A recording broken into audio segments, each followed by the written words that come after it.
ya había una escritura que representan muchos de esos, de esas estelas. Tienen ustedes la cabeza de un personaje, a veces de cabeza puesto, y luego tienen unas fechas y un glifo toponímico. El señor fulano de tal fue vencido en tal año. La escritura más completa es la maya, pero hubo escritura desde olmeca y luego una muy parecida a la otra, mixteca y náhuatl. Bueno, ¿qué ocurre cuando llegan los conquistadores? Se admiran, sí. Y también los mesoamericanos se admiraron de que los españoles tuvieran libros. Pedro Martes de Anglería, a quien ya mencioné, dice que estando al sur de Costa Rica, donde había indios nahuapipiles, estaba un español en una hamaca, a lo mejor fumándose su purito, no sabiendo, iba a ser la venganza de Mesoamérica, el tabaco, ¿verdad? Muy rico para que lo usa, pero a la larga le causa ciertos daños. Y se acercó un indio y con intérprete, un pipil, y le dijo al español: ¿qué a poco ustedes los españoles también tienen libros? Eso yo lo dije en España y causó gran hilaridad, así que les ruego que se rían. Si no, vamos a ser más secos que los españoles.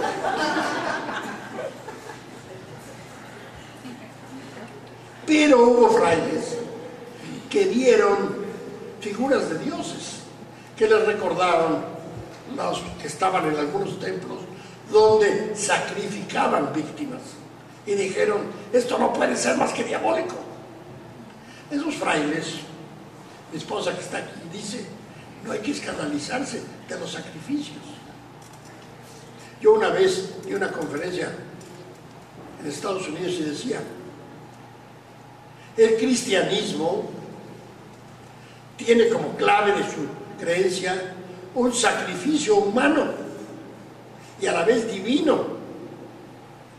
Jesús no lo sacrificaron, no recogió su sangre. No dice San Pablo: sin sangre no hay salvación.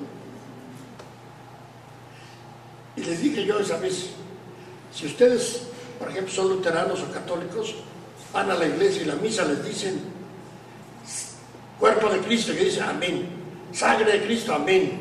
Entonces me dijo el otro: pero es simbólico. No es simbólico. El Concilio de Trento, hablo como si fuera yo teólogo, si hay aquí algún sacerdote, estoy errando, que se levante y me diga que estoy equivocado. Dijo el Concilio de Trento: no es simbólico, es una reactualización del sacrificio. Entonces, ¿qué nos admira? ¿Qué nos admira? Pero a otro inciso. Hace años, cuando se empezó a excavar el Templo Mayor, se montó una exposición de objetos procedentes del Templo Mayor. Y entonces en el Washington Post salió un artículo terrible que decía: se está profanando el santuario máximo del arte de United States of America. Entonces lo leyó el doctor George Kubler, muy amigo de México, y dijo: efectivamente, los mesoamericanos hacían sacrificios, pero los hacían porque pensaban que fortalecían al sol y con eso se prolongaba la vida del cosmos. Los cristianos creen que haciendo un sacrificio se borra el pecado original. Otra creencia también un tanto bizarra, ¿verdad? Sí, que decía San Agustín: creo porque es absurdo. Así decía. Entonces, dice Kubler, eso creían. Pero nosotros, o sea, los del norte, desde que terminó la Segunda Guerra Mundial, estuvimos en guerra y seguimos. La de Vietnam, la de Corea, aquí la de Afganistán, y la que sigue, ¿verdad? Siempre tiene que tener una. Una vez me dijo uno: para no tener una guerra en serio, no está tan mal la economía. O sea, se mata gente para la economía. ¡Qué horror, eh!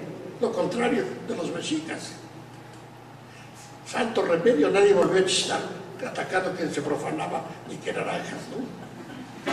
Bueno, entonces los frailes se horrorizan. Y quiere poner otra, por favor. Y empiezan a quemar códices. A ver, no se puede atorar esto. Bueno, es otra vez, otra imagen del mundo, ya no me detengo. Estas, fíjense, son escenas, esta es la que viene, son escenas pintadas por indígenas e incluidas en la crónica de Tlaxcala de Diego Muñoz Camargo. Están frailes quemando, esta y la que sigue, ¿ven? Quemando códices y objetos sagrados. Voy a leerles lo que dicen algunos frailes sobre esto de quemar códices. Por eso, porque les parecía que era diabólico. ¿Quieren ustedes excusarlos? Pues tal vez, ¿verdad? Estoy de acuerdo que para una mente europea, por ejemplo, ver la Coatlicue, pues le causa pavor, ¿verdad? Un cuerpo de mujer enorme, con las faldas de serpientes, un cráneo, híjale, y se me aparece en la noche. Ahí me decía Andrés Enestrosa una vez, porque debo decirles que tengo una urna zapoteca auténtica. Así, maestro, ¿cómo es posible? Y tiene la desfachatez de decirlo. Yo estuve en el Oriente, en Camboya, ¿cómo se llama? En Tailandia, y compré un códice antiguo. Hay códices como los de aquí, que se doblan.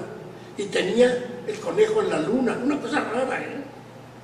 Entonces yo le dije al director del museo, que era el doctor Ignacio Bernal, y al director del INA, que era el doctor Eusebio Dávalos, tengo yo un códice camboyano de bastante antigüedad, que se parece algo a los nuestros. Ah, me dice, pues regálalo al Museo de las Culturas. Yo le dije, de acuerdo, lo regalo, si ustedes me regalan algo a mí. Y entonces, ¿qué quieres? Bajé a la bodega y saqué una urna, me la metieron en una caja de cartón, salí con ella así en la mano, y me dice el policía, ¿qué lleva usted allí? Le dije, una urna zapoteca. Y me dijo, de las que venden copia. No, le dije, es original. ¡Pi, pi, pi! Y llegaron 20 policías. Aquí está el papel, que la tengo en depósito. No puedo ser dueño, pero la tengo en depósito. Y en cambio, ellos son dueños ya del códice camboyano. Entonces, esto sirve para explicar el significado. Ahora voy a leerles unos cuantos testimonios de frailes. Comienzo con este, que es interesantísimo. Fíjense, está en una obra que se llama Historia de los Mexicanos por sus pinturas. Es un manuscrito muy raro que se llevó el obispo Sebastián Ramírez de Fuenleal, presidente de la segunda audiencia. A lo mejor estoy hablando en chino con esto de la audiencia y todo eso, pero en fin, era un personaje importante y se lo llevó a España un códice. Y allí con ese y con otros que tuvieron copias, escribieron esto. Por las características y pinturas y escrituras que usan y por la relación de los viejos y de los que en tiempos de su infidelidad eran sacerdotes y papas, y llamaban papas porque tenían una bata muy grande. Y por el dicho de los señores, sabemos que tenían quienes se criaban en la ley y se criaban en los templos para que allí la aprendiesen y la enseñaran. Juntados ante mí, traídos sus libros de pinturas que, según lo que demostraban, eran antiguas y muchas de ellas teñidas la mayor parte y untadas de sangre humana. Perdóname, pero eso sí creo que no es cierto. Como yo nunca supe que hubiera, excepto por este testimonio, que a los códices los untaran con sangre. Los que se conservan, no son muchos, pero los que se conservan, prehispánicos, ninguno está untado con sangre. Esto pinta ya un poco la mentalidad, ¿verdad? Como son diabólicos, tienen que estar pintados con sangre. Bueno, eso Sor Juana, cuando firmó sus votos, se picó y sacó sangre, y con eso firmó, ¿verdad? Pero nada más está allí, ¿verdad? O dicen que algunos reyesuelos allá por las islas de Oceanía, cuando querían hacer un trato, cada uno se sacaba sangre, y el otro que hacía el trato, la echaban en un vaso, la mezclaban y se la bebían, para decir que hacían alianza. Pero lo que estuvieron los libros, los códices pintados, pero muestra la mentalidad del que quiso, es decir, que eran diabólicos. Ahora fíjense lo que dice, por ejemplo,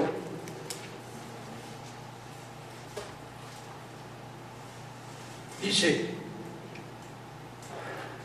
otra vez la historia del sureste, el mismo documento. Muchas cosas les había hecho creer el diablo, falsas, cerca de la creación del mundo, de todas las cosas, de las gentes, y venidos es que no veo bien. Como en verdad, porque de esto hay muchos libros que les hemos reprobado y destruido. O sea, se ufanaban. Y luego dice, esto ya lo dice otro texto que se llama Relación de la genealogía y venida de los señores. Faltan sus pinturas en que tenían sus historias, porque al tiempo en que vino el Marqués del Valle, don Hernando Cortés, con los demás conquistadores, entraron por primera vez en Texcoco. Se las quemaron en las casas de Nezahualpilli, en un gran aposento, que era el archivo general de sus papeles, en que estaban pintadas todas sus cosas antiguas, que hoy día lloran sus descendientes con mucho sentimiento por haber quedado como a oscuras, sin noticia ni memoria de los hechos de su pasado. Se confiesan. Ahora, miren lo que dijo Bernardo de Lizana, era un franciscano en el mundo maya. Hizo asimismo Fray Diego de Landa una junta de los libros en Maní, de libros y caracteres antiguos, los que mandó quemar, y a las vueltas se quemaron muchos libros historiales de la antiguaya yucateca que declaraban su principio y sucesión, que fueran de mucho gusto si en nuestro tiempo pudiéramos ver sus caracteres, que hubieran sido trasuntados, trasvasados, se quiere decir, copiados, porque aunque hoy hay algún fundamento, al menos no mucha historia, no mucha autoridad, por no ser más que tradiciones de estos indios y poco fundamento, como advierto, por las historias de la tierra y de la descripción que algún día saldrá. Es decir, se duele de la quema. Ahora fíjense, otro testimonio de la quema, en este caso de un jesuita, humanista, José de Acosta, famoso. Dice, en la provincia de Yucatán había unos libros de hojas a su modo, encuadernados o plegados, en que tenían los indios, los sabios, la distribución de sus tiempos y los conocimientos de plantas y animales y otras cosas naturales y antiguayas de grande antigüedad. Pareció a un dominico, Fray Diego de Landa, que todo aquello debía ser hechizos, y arte mágica y diabólica, y porfió que se había de quemar, y quemaronse aquellos libros, lo cual sintieron después no solo los indios, sino los españoles curiosos que deseaban saber acerca de aquella tierra. Y termino estos testimonios citando ahora a Fray Juan de Torquemada en su monarquía indiana. Era un franciscano que escribió una gran crónica de crónicas. La publicamos en el Instituto de Investigaciones Históricas. De vez en cuando, permítame un comercial, Ahora ya está, como dicen, online. Así que lo pueden ver online. A mí me choca la palabrita, pero bueno. Dice,